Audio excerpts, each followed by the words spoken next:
আমাদের মাঝ থেকে নতুন করে আবার একটা শুক্রবার চলে গেল।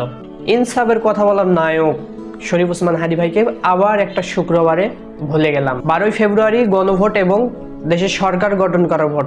আমরা জামাত, বিএনপি, এনসিপি আরও বিভিন্ন বিভিন্ন নেতাকর্মী বা ভোট প্রচারণার জন্য অনেক ব্যস্ত হয়ে পড়ে আছি।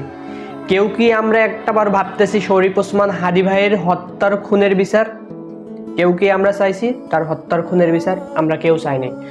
আমরা ভোট, হ্যাঁ গণভোট হবে, দেশে নতুন একটা রাষ্ট্র গঠন হবে, এটা আমাদের জন্য ভালো, আমাদের সমাজের জন্য ভালো, রাষ্ট্রের জন্য ভালো, সব কিছুর জন্য ভালো, সব কিছুতেই আমি মত দিচ্ছি। কেউ আপনারা একটাবার বলছেন যে শরীফ ওসমান হাদী ভাইয়ের হত্যার বিচার চাবো?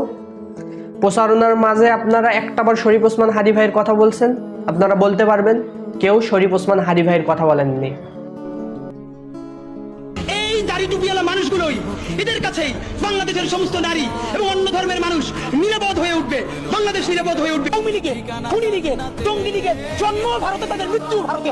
যারা চাঁদাবাজি করবে, যারা মাফিয়া তন্ত্র করবে, কোম্পানির কাছ থেকে কোটি কোটি টাকা নিয়ে তারপরে সেইটা দিয়ে মাসেল পাওয়ার দিয়ে ইলেকশন উইন করার চেষ্টা করবে, তাদের জন্য ভবিষ্যতের রাজনীতি আমরা কঠিন করতে পারছি। আমারও সেই ছাত্রদল বিএনপি আগের মতো বলার চেষ্টা করছে, কারো বলছে মুক্ত শিবির, সাধারণ শিক্ষার্থীর নামে অমুক। এগুলো কি ভাই?